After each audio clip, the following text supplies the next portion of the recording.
Welcome বন্ধুরা, cooking বাইটসে তোমাদের সবাইকে স্বাগত। আজ আমি বানাবো লোটে মাছের ঝাল। চলো শুরু করি। প্রথমে কড়াই গরম হলে কড়াইতে সাদা তেল দিয়ে দেব। তেলটা গরম হয়ে গেলে ওর মধ্যে কুচনো পেঁয়াজ দিয়ে দেব পরিমাণ মতো, দিয়ে ভাজতে থাকবো। তোমাদের কার কার লোটে মাছ ভালো লাগে কমেন্টে জানিও কিন্তু।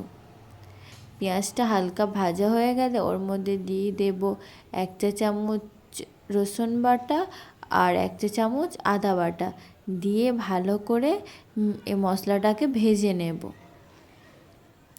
যতক্ষণ না আদা রসুনের কাঁচা গন্ধটা চলে যাচ্ছে। এটাকে নাড়তেই থাকবো। বন্ধুরা, আমার এই ভিডিওটা যদি তোমাদের ভালো লেগে থাকে তাহলে লাইক ও সাবস্ক্রাইব করে দিও। এবার ওর মধ্যে কুচনো একটা টমেটো দিয়ে দিলাম।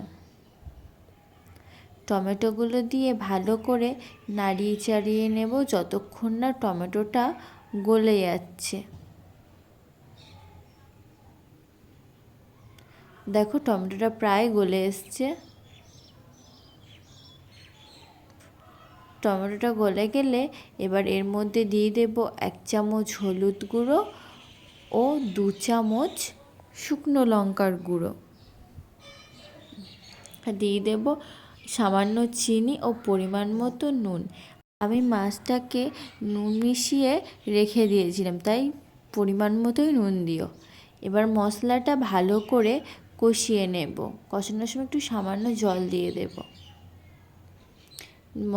জলটা দিয়ে হালকা করে মশলাটাকে আমি কষিয়ে নেব ভালো করে যতক্ষণ না পর্যন্ত তেল ছেড়ে যাচ্ছে। দেখো মশলা থেকে কি সুন্দর তেল ছেড়ে এসছে। এবার এর মধ্যে ওই নুন মেশানো মাছটা আমি দিয়ে দেব, দিয়ে হালকাভাবে একটু নাড়িয়ে চাড়িয়ে নেব।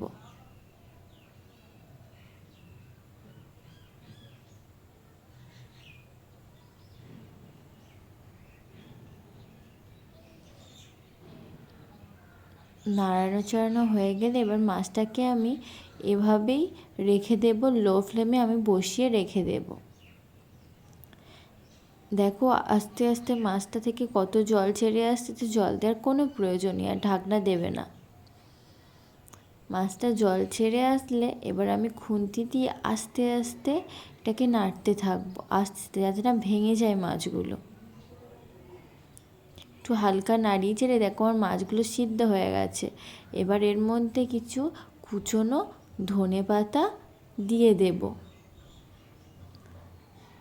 ধনেপাতা দিয়ে একটু ফুটিয়ে নামিয়ে নিলেই রেডি। তোমরা এটা গরম ভাতের সাথে খেতে খুবই সুন্দর লাগবে। এই মাছটা তো খুবই সুন্দর খেতে হয়। বন্ধুরা, আজ এই পর্যন্ত। আবার আসবো অন্য কোনো রেসিপি নিয়ে। ধন্যবাদ।